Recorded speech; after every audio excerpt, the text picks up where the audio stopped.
నమస్తే, welcome to ANCT news. ఇక వార్తల్లోని వివరాలు చూద్దాం. భద్రాద్రి కొత్తగూడెం జిల్లా ఇల్లెందు పట్టణంలోని 24వ వార్డు సివిల్ లైన్ బస్తీ సిఎస్ఐ చర్చి ఎదురుగా మిషన్ భగీరథ పైప్ లైన్ పగలటంతో భారీ ఎత్తున నీటి ప్రవాహం ఎగజిమ్మి 4-5 ఇండ్లలో వస్తువులు ధ్వంసమయ్యాయి. నీటి ప్రవాహానికి ప్రహరీ గోడలు కూలిపోయాయి. ఉవ్వెత్తున ఎగిసిన నీటి ప్రవాహానికి రాళ్లు బండలు లేచి ఇండ్లపై పట్టడంతో సీలింగులు రేకులు పగిలి బీభత్స పరిస్థితి ఏర్పడింది. ప్రజలు భయభ్రాంతులకు గురి అయ్యారు. బాధితులు గుంటి ఆండాళ్లు, బుక్యా బాలు, అజ్మీరా కిషన్, దారావత్ సమత, కీర్తి అరుణ్ కుమార్, న్యాయవాది కీర్తి కార్తిక్ తీవ్ర ఇబ్బందులను ఎదుర్కొన్నారు.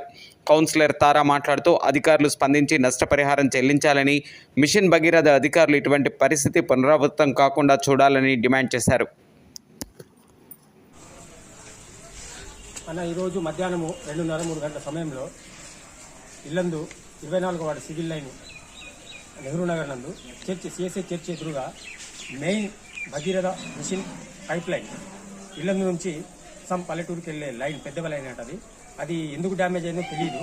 ఆ డ్యామేజ్ అయిన సందర్భంగా ఆ చుట్టుపక్కల ఉన్న ఇళ్లన్నీ ధ్వంసమైనాయి. దాంట్లో మెయిన్గా ముఖ్య బాలునాయక్ ప్లస్ రాంబాయ్ మొన్న 6 నెలల కిందటే వాళ్ళు సొంత గృహప్రవేశం చేశారు. వాళ్ళ ఇల్లు అయితే భయంకరంగా డ్యామేజ్ అయింది. దీనికి గవర్నమెంట్ స్పందించి ఖచ్చితమైన నష్టపరిహారం చెల్లించాలి. దీని మీద గవర్నమెంట్ కానీ లేదంటే ప్రభుత్వ అధికారులు కానీ సాయంత్రంలోపు వచ్చి మాకేదో ఒక హామీ ఇవ్వాల్సిందిగా మేము గవర్నమెంట్ని ఆశిస్తున్నాము.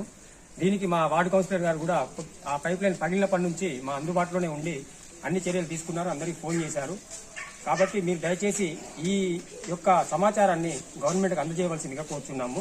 మనం చెప్పమ్మా, ఏమైందో చెప్ప. అంత ఇల్లు అంతా ఖరాబ్ అయిపోయింది, అంత పలిగిపోయింది నాన్న. రేకులు అంత పలిగిపోయింది నాన్న. 6 నెలలు కూడా కాలేదు నాన్న. ఇల్లు గడి ఘోరం అయిపోయింది నాన్న. ఇల్లు ఘోరం అంటే ఘోరం అయిపోయింది. అన్నం కింద అన్నం కూడా పొలలే ఉంది నాన్న.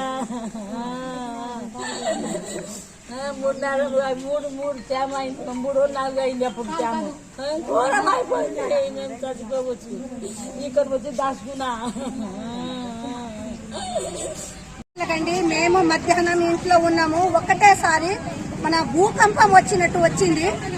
రాళ్లు, వర్షము ఏదో అనుకుని మేము భయపడ్డాము. ఇంట్లోనే గజగజ వణికినాం. ఇల్లు మొత్తం కదిలింది, రేకులని పలిగినాయి, ఇల్లంతా పోయినాయి. ఆ రేకులు పలిగి మొత్తం అది సీలింగ్ మొత్తం కింద పడిపోయింది.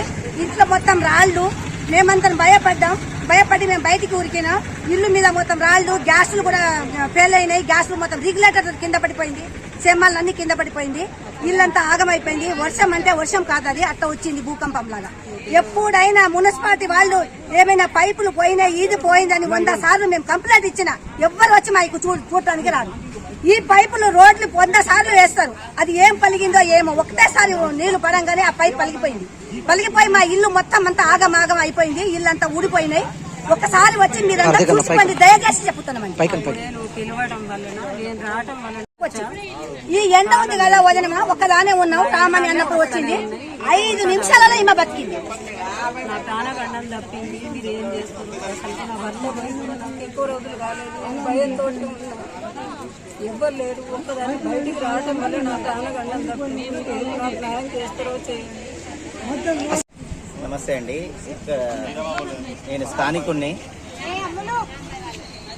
ఇప్పుడు ఈ 24వ ward Nehru Nagar CSI church exactly ఎదురుగా సుమారు 2:30-3 గంటల ప్రాంతంలో మిషన్ భగీరథ మెయిన్ పైపు పగిలి చుట్టూ వాళ్ళ ముందున్న ఇల్లులు, చుట్టూ ఉన్న ప్రహరీకి సంబంధించిన గోడ, సుమారు 100 మీటర్ల వెనకాల ఉన్న ఇల్లులు కూడా పెద్ద మొత్తంలో డ్యామేజ్ జరిగింది.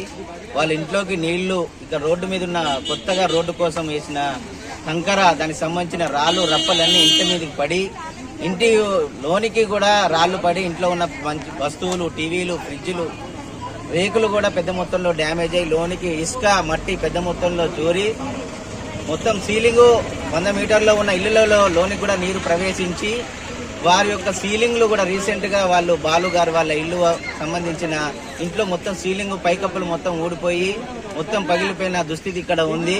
ఇక్కడ ప్రజలు, చుట్టుపక్కల ఉన్న ప్రజలు భయభ్రాంతులకు గురయ్యి పెద్ద మొత్తంలో ఇక్కడ గుమ్ముగూడి ఇక్కడ స్థానికంగా వార్డు కౌన్సిలర్లు 22 వార్డు వారికి ఏఈ గారికి సంబంధించిన మిషన్ భగీరథ వాళ్ళకి సంబంధించిన వాళ్ళకు కూడా ఫోన్ చేయడం జరిగింది.